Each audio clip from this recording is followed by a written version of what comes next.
Shalom Bapak Ibu Saudara yang dikasihi Tuhan, selamat malam. Kembali malam hari ini saya mau menyampaikan pesan pengembalaan Sokit secara khusus buat jemaat GBI Gereja Betel Indonesia Sokaraja Kidul.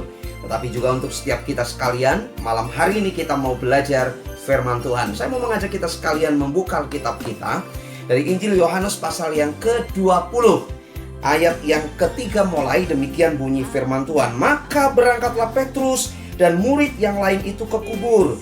Keduanya berlari bersama-sama, tetapi murid yang lain itu berlari lebih cepat daripada Petrus, sehingga lebih dahulu sampai di kubur. Ayat yang ke-8, maka masuklah juga murid yang lain yang lebih dahulu sampai di kubur itu, dan ia melihatnya dan percaya. Sebab selama itu mereka belum mengerti isi kitab suci yang mengatakan bahwa Yesus harus bangkit dari antara orang mati. Lalu pulanglah kedua murid itu ke rumah. Bapak Ibu Saudara yang dikasihi Tuhan, situasi waktu itu Maria Magdalena membawa kabar bahwa mayat Yesus diambil oleh orang. Kubur Yesus kosong. Kemudian Petrus dan murid yang lain mencoba membuktikan, berlari sedemikian rupa, kemudian masuk ke dalam kubur dan melihat memang tidak ada mayat Yesus.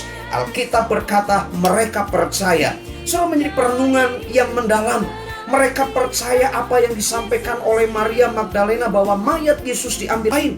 Tetapi di ayat yang ke-9 menyimpulkan, selama itu mereka belum mengerti isi kitab suci yang mengatakan bahwa Yesus harus bangkit dari antara orang mati. Bapak Ibu Saudara yang dikasihi Tuhan, mari pasca kebangkitan Yesus, yang penting dari dalam hidup kita, yang penting, yang perlu kita sadari, mari kita belajar jangan sampai kita ada di posisi sama seperti murid Yesus waktu itu. Alkitab mengatakan selama itu murid-murid belum mengerti isi kitab suci yang mengatakan bahwa Yesus harus bangkit dari antara orang mati. Saudara, yang pertama, mari menjadi perenungan buat kita sekalian bahwa mari kita belajar, makin hari kita belajar untuk memahami kebenaran firman Tuhan.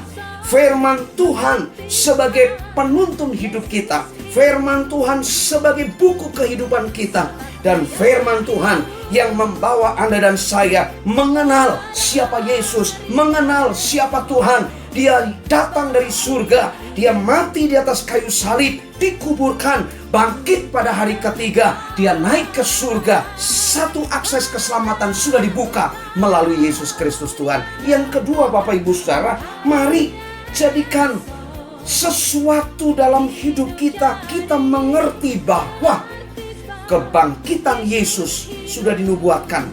Kebangkitan Yesus sudah tercatat dalam kitab suci. Bersyukurlah Anda dan saya mengalami kasih Tuhan. Bersyukurlah Anda dan saya mengenal kebenaran firman Tuhan. Yesus mati, tapi dia bangkit. Dia ada di surga sekarang. Dia siapkan tempat untuk orang-orang yang sungguh-sungguh mengasihi dia dan menerima dia, percaya kepada dia bahwa dia juru selamat hidup kita sekalian.